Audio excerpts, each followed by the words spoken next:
Hi everybody, this is Pamela and I'm here for my week 16 and week 17 post-op gastric bypass update. I did not get to make a video last week and so I'm going to just combine these 2 weeks as I've done in the past. So for week 16 I started out at 281. I lost 4 pounds, so I was 277. Week 17, started out at 277, got down to 273 for another 4-pound loss. So I've lost 8 pounds in the last 2 weeks for a total loss of 89 pounds. And hopefully I'm still on track for my goal to be under 250 by the Las Vegas meet and greet. I've got almost 2 months to lose. Well, let's see, I'm 273, so at least 24 pounds, but I'd like to be even, a few pounds under 250 by then. So, during week 16, I did go to see my surgeon. Actually, that was during week 15, and I did mention that in my last video. But I wanted to touch on a couple of other things that I talked to him about. And one thing is that my surgeon, he's a very good surgeon, but he's not like the kind of warm fuzzy kind of guy. And he was happy that I lost weight, but I guess I was expecting a little bit more of a pat on the back, and he was pleased, but maybe because he has been in practice so long and done so many, it's just kind of par for the course to have somebody lose a lot of weight. So I just wasn't getting that warm fuzzy from him. But he did, as most of you know, and if you don't, I had open gastric bypass. And the reason I had it open was because I had a massive hernia, which he repaired. So he did have me lay on the table and lift my legs up, and he checked all around my incision to make sure I wasn't developing any sort of an incisional hernia, which I'm not. So that's great.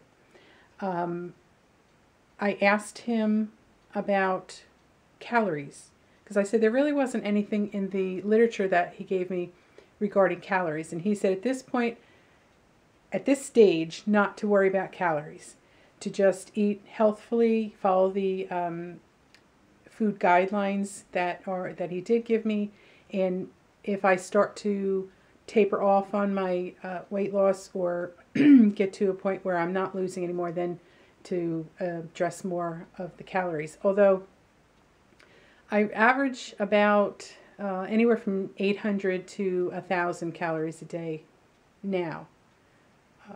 It's rarely 800. It's usually between 900 and 1,000. I track my calories on my FitnessPal, and that's usually what I average. The only other concern I had with him was my hair once again falling out, and he said to just make sure I take biotin, zinc, keep up with all my other vitamin supplements, and also protein supplements. Even though I am 17 weeks out, he said I should be continuing to be taking protein shakes or protein powders, however I want to mix them into foods. But I know some surgeons, for whatever reason, after a certain point, don't want patients to continue with that. He said I should be taking those protein supplements probably for the rest of my life. And eventually they should help with the hair regrowth. So keep our fingers crossed about that one. Okay, so that was it with the surgeon. And then this past week I went to see the cardiologist. Now, I love my cardiologist. He's really funny, and I definitely got all my warm fuzzies there. He was very pleased with my weight loss. I had been on blood pressure medication for years. I had to go through a lot of tests before my gastric bypass to get clearance from him, including a cardiac catheterization. Because because of my blood pressure and a couple of other things I don't really want to go into, but I did get cleared and everything is good. My blood pressure was normal for several weeks after the bypass, but it slowly has been getting a little bit high, not real high, not like it was in the past, but a little bit higher than normal. So he put me back on the medication I was taking before, except that what I was taking also had a diuretic in it, a water pill. That it does not have that part in it anymore. I don't need that, nor should I have that as a gastric bypass patient. But the medication that I was taking before, it was 80 milligrams plus the diuretic component, and now I'm just on 20 milligrams of the same medication without the diuretic. But it was funny because what he said, you know what, I'm just going to give you a little old lady dose. It was kind of funny because he said, I don't really need that much, it's just a little bit.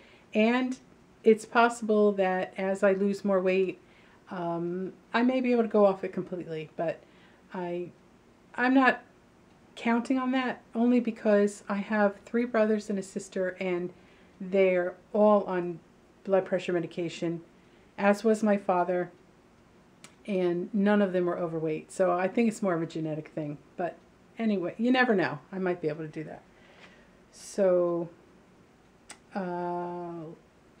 that was good. So I just wanted to say that, you know,